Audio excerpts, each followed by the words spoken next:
tonight. Now, what about the arguments for God? With respect to the origin of the universe, he agrees, I think, that whatever begins to exist has a cause. As for the universe beginning to exist, my philosophical argument has yet to be refuted. And as for the evidence for the Big Bang, we've seen testimony from Stephen Hawking, from Vilenkin, Bohr, and Guth that their theorem requires that any universe in a state of cosmic expansion must have an absolute beginning. From that, it follows deductively by the canons of logic that therefore there is a transcendent cause of the universe, and that falsifies naturalism because there is something beyond the world. Secondly, what about the fine-tuning of the universe for intelligent life? He could not show that the fine-tuning is physically necessary. He could not defend the alternative of chance. He didn't respond to my arguments against the multiverse. All he said was, well, maybe the present type of life couldn't flourish if the fine-tuning was there, but different forms of life might have flourished.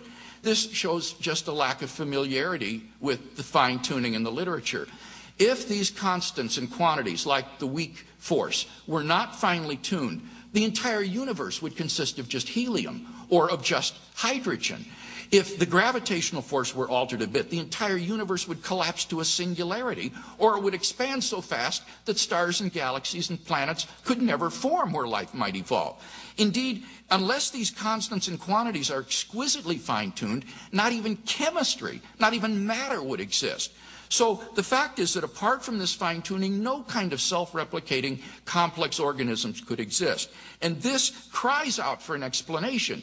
It is only the naturalist's bias against something beyond nature that would prevent him from inferring an intelligent designer of the cosmos.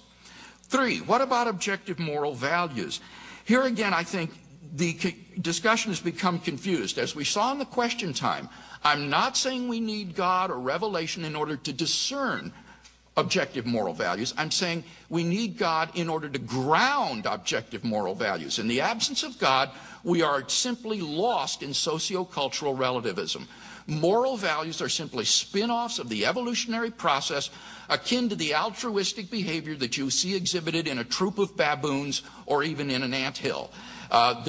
These are programmed into us by evolution, and they are not objective. The psychopath, the Nazi war criminal, does nothing wrong when, according to his value system, he follows those recommendations that, like agriculture, will help him to arrive at his goals. If you disagree with that, if you agree with me that there are objective right and wrong, that there are real moral differences, that moral progress is possible, then you'll agree that God must exist.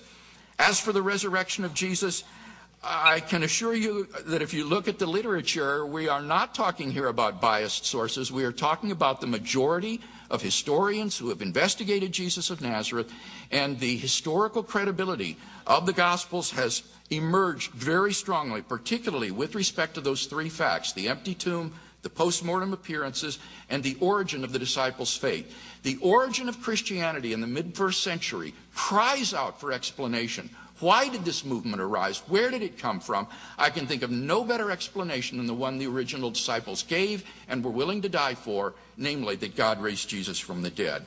And finally, as for immediate experience, again, I am justified in believing in the objects of my immediate experience. Experience is one of the tests for truth for the naturalist, unless I have a good reason to think that I'm delusional. And there just hasn't been given any reason. We've not seen any arguments for naturalism.